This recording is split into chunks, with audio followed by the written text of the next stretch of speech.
AI is coming for your job, and there is nothing you can do to stop it. This is a rhetoric that many analysts and CEOs have been saying, but how much truth is there to it? Are we really going to lose our jobs to artificial intelligence? As an L5 engineer with 15 years of industry experience specializing in cloud infrastructure, and as someone who has built multiple apps using AI, I'm going to give you an honest assessment of the current landscape, where I see things are right now and where it's headed and what that means for our jobs. We're going to cut through the hype, the noise, and get to base reality. A quick legal disclaimer before we jump in. Let me read my notes. While I work in the tech industry, everything covered in this video is solely my opinion and mine alone, not that of my employer. I also cannot disclose anything related to my work. That means I cannot tell you how we are utilizing AI in our workplace. Everything covered in this video is publicly available information published by other companies, and any AI experience I refer to has been done on passion projects in my own time. That's the legal stuff out of the way. Let's jump into the video. To give an honest answer to this question of AI and the impact to engineering jobs, we have to first understand the current AI landscape as well as the job market, because they are intertwined. Currently, right now, as of today, AI is already amazing. It is incredible, and here is a list of things it can already perform better than a human. It can sort through and search large amounts of data, create photorealistic photos and videos, have amazing conversations. This is really hard, but it's for the best. Honestly, I just need space. Do live translations, and so much more. Already in the real world, I have seen AI hooked into a knowledge base to act as a frontline customer support agent. When I had a customer query, this was the automated reply I got by an AI. Pretty cool. But you can take it a step further and combine AI, knowledge bases, and agents to perform actions and execute code, such as taking orders through a drive-thru and processing it through your point of sale system. Which size for the chocolate frosty? Medium? Can I get you anything else today? No, thank you. Great. Please pull up to the next window. As cool as all of that is, right now, can AI replace developers? No, it most definitely cannot. Anyone who has used any of these AI tools in depth will tell you the exact same thing. On the surface, they are great, and they can do some of the basics extremely well.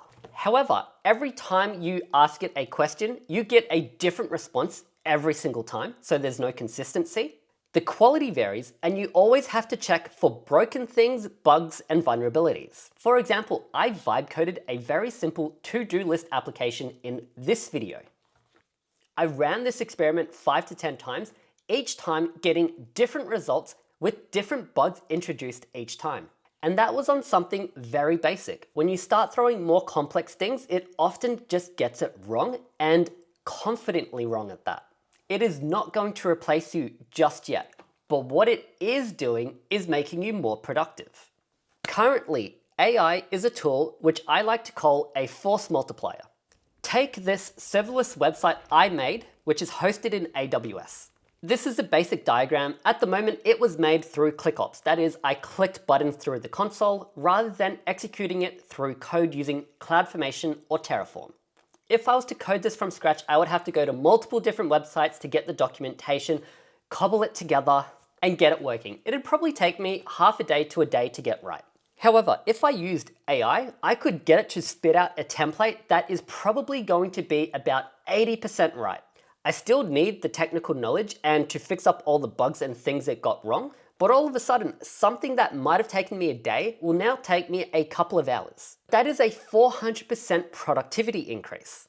That's on something very basic like a static website, and obviously a sample size of 1 being me on a personal project. But how does that reflect in the real world? Well, thankfully, Google has publicly released how they use AI within their workforce, specifically with their engineers, and the productivity increase they've seen. They have seen about a 10% productivity increase across all of their engineers. For a company like Google that employs over 50,000 engineers, A 10% productivity increase is massive. Google's CEO has been quoted as saying that he sees AI as an enhancement and not a replacement for humans. Honestly, out of all of the takes I have seen, this is the one I agree with the most, at least when it comes to the current state of AI. However, not everyone agrees. There are many companies doing soft layoffs, mandating 5 days return to office, others just full on laying people off, drastically cutting back on hiring, and claiming that entire workforces will be decimated by the arrival of AGI. Which is it? When we have multiple smart, brilliant, switched on people at the top of their career all claiming different things, they can't all be right. What I've come to notice is the answer is whatever aligns to the person's incentive structure. For example, companies like OpenAI, they need to hype the capabilities of AI. Right now, they are operating at a massive loss. Every single year, they are losing billions and billions of dollars. The only way they can stay afloat is to get funds from venture capitalists and investors. The more hype surrounding AI and AI products, the more funding they get. Even right now, OpenAI can't even support their current offering, let alone the future. As someone who has integrated their ChatGPT API into an end product, I can tell you their API is intermittently slow. You'll often get response times of a couple hundred milliseconds, but then other times it can blow out to like 3,000 to 5,000 milliseconds. It also often goes offline, and their Pro plan, which is meant to include video generation, they had to quietly block it because they didn't have the infrastructure to offer that service to new customers. They quite literally broke the Australian consumer law when I paid for that Pro subscription and I couldn't use it to generate videos, which was the entire point of that purchase. I paid for a product that they literally would not let me use. So that's AI tech startups. But what about all of the other CEOs? Well, they mostly lead publicly traded companies where the entire goal is to increase shareholder value. That is, they want to make more money each and every quarter. In the case of a long-term visionary company like Google, who makes long-term investments, you are going to use AI to get that 10% productivity boost across your entire workforce and just dominate the market, which is what we're seeing. However, many publicly traded companies don't operate like that. They are incentivized to think very short-term, quarter by quarter, where they need that profit number to go up. Most companies are going to take that 10% productivity increase and lay off 10% of their workforce. That gets their profit number up, which increases the share price. This is why you see such a discrepancy between all of the different viewpoints out there. It all comes back to incentive structures. Now, even though the headlines would have you believe that all of the layoffs, the RTOs, and not hiring are due to AI, they're not. This is where the overall job market, economy, and some really hard truths have to be acknowledged. I'm going to talk about Australia specifically. It's the country I live in and the one I know the most about. As a country, we haven't been doing too well. We've suffered the worst decline in living standards in recorded history. We've lost over a decade of real wages. Total inflation for the last 5 years has been reported at about 20%. I can tell you from my personal expenditure, 5 years we've seen increases of 30 to 40%. Not only that, we've been in a per capita recession for almost like 2 to 3 years now, only to be masked by unsustainably high levels of immigration. Of the free money that people have, most of it is tied up into an unproductive asset in housing, with some of the most expensive housing in the world. We have also printed 40% of money ever in circulation, essentially debasing our currency and causing all of this inflation. When it comes to our jobs, everything is a function of supply and demand. Right now, we have a high supply of workers because we're bringing in uncapped levels of immigration. That means you have more people competing for the same amount of jobs, making it harder.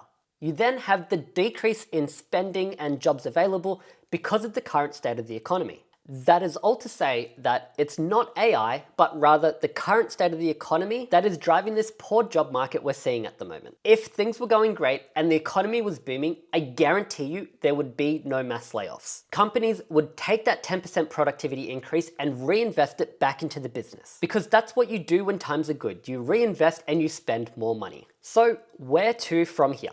This is where we go from current understanding to speculating on the future and where I think things are headed. When it comes to the current state of the economy in Australia, I have zero faith in politicians from either side of the aisle to fix this. We've essentially got two terrible options that don't put the Australian people first. I completely expect the managed decline to continue for the foreseeable future. However, when it comes to AI, I remain extremely optimistic. It's already an incredible tool that has massively increased productivity for businesses. And it's still so new that many businesses outside of the tech area haven't even started using it. I think it presents a massive opportunity for us right now as engineers. If I had to guess, I would say we're maybe 2 to 5 years away before other businesses start to realize the potential. You'll then have call centers, customer support, HR, accounts, and other cost centers potentially on the chopping block for automation. Those appear to be the easiest to automate away, but we haven't even started going down that journey yet. If we haven't done the easy stuff yet, I'm not worried right now when it comes to engineering jobs, as I think they will be significantly harder to automate away. You might be able to automate the coding side of things, but that remains a very small part of what engineers actually do day to day. I'm hoping the productivity that AI unlocks helps get us out of this managed decline that we're currently experiencing right now. So I remain hopeful for the future.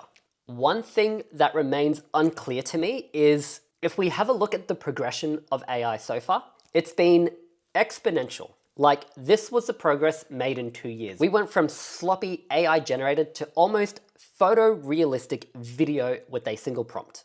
And while it's been exponential, it's felt more like a rocket ship trying to stay up to date with all the tech. The question remains, will it continue at an exponential rate, or will we hit some kind of limit of diminishing returns? This is a question I don't have a good answer for. Given how long and how many resources it takes to train the current best models, my gut feeling tells me we're already very close to that economical limit. Personally, I think we've hit that limit and progress from here on out is going to be a lot slower. But the way I fundamentally approach this question is I act as if I'm wrong. If I'm correct and we hit a limit, well, the right course of action for me right now is to do nothing. There's no upside and there's no downside. It's just status quo. But if I'm wrong and they achieve AGI or it just keeps getting exponentially better, well then I could get blindsided and completely wiped out. So even though I personally believe we've hit that limit, progress is going to slow,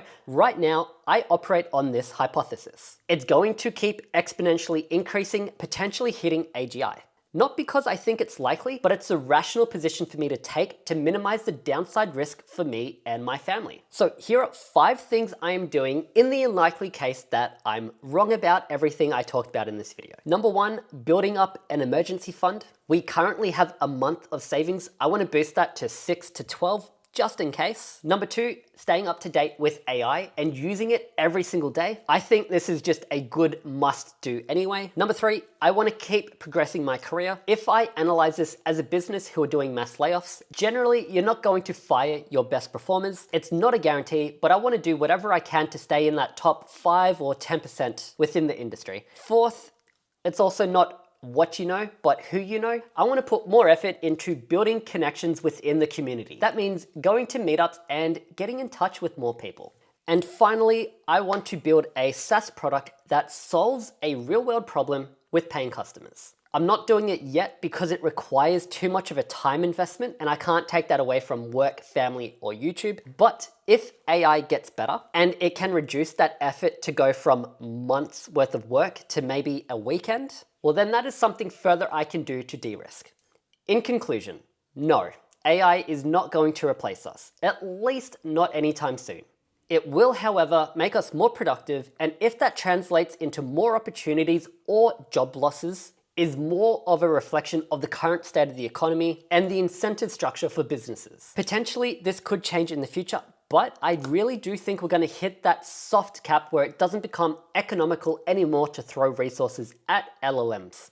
However, I'm still doing those 5 things I talked about to minimize the downside risk to myself in the off chance that I'm wrong. Thank you for coming to my TED Talk. That is my thoughts on the current state of AI and the job market. I'm interested to know what you guys think about the whole situation. Do you think I got close to the mark, or do you have a different read on the situation? Let me know in the comments down below. As always, thank you guys so much for watching, and I'll catch you in the next one.